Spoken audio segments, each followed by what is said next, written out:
Assalamualaikum warahmatullahi wabarakatuh. Perkenalkan, nama saya Gun-Gun Gunawan, kelas TITL 4. Di sini saya akan menjelaskan prakerin kerja lapangan pembuatan kabel stop kontak PT Duta Solusi Metalindo.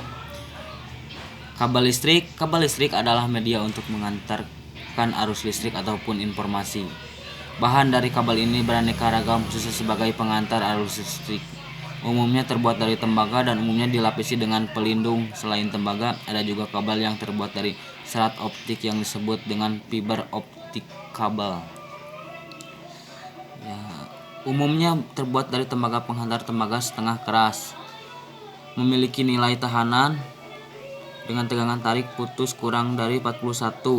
Sedangkan penghantar tembaga keras kekuatan tegangan tariknya 41 kg. Pemakaian tembaga sebagai penghantar adalah tembaga pertimbangan bahwa tembaga merupakan suatu bahan yang mempunyai daya hantar yang baik. Setelah perak penghantar yang dibuat oleh pabrik terdapat beraneka jenis-jenis kabel. Berdasarkan konstruksinya, penghantar diklasifikasikan sebagai berikut.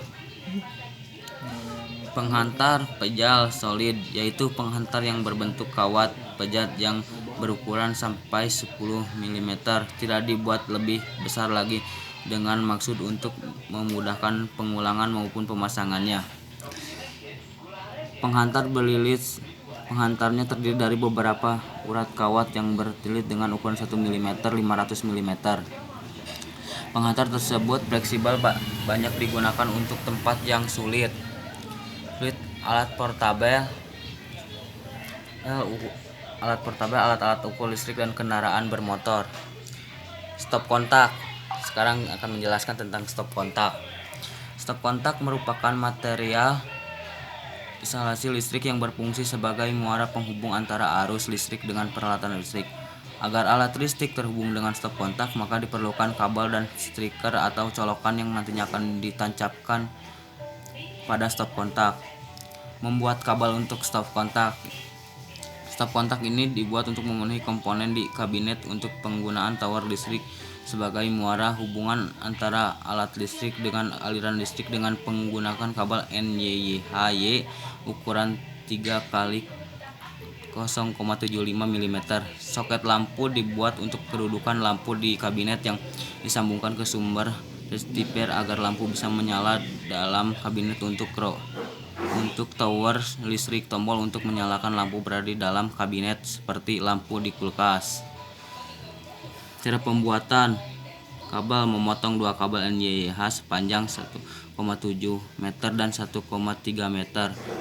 Mengupas ujung kedua kabel, menyambungkan kabel yang sudah dikupas, memasang skun pada kabel yang disambung, memasang isolasi kabel pada kabel yang disambung. Ujung kabel 1,3 meter yang lainnya dipasangkan ke stop kontak. Ujung kabel 1,7 meter lainnya dipasangkan ke soket lampu. Selanjutnya menyambungkan kabel yang dipasang skun ke sumber rectifier.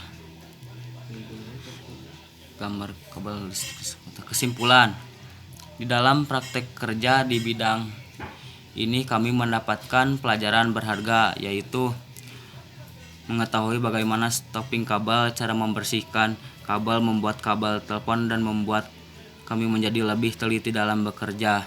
Sekian dari saya. Wassalamualaikum warahmatullahi wabarakatuh.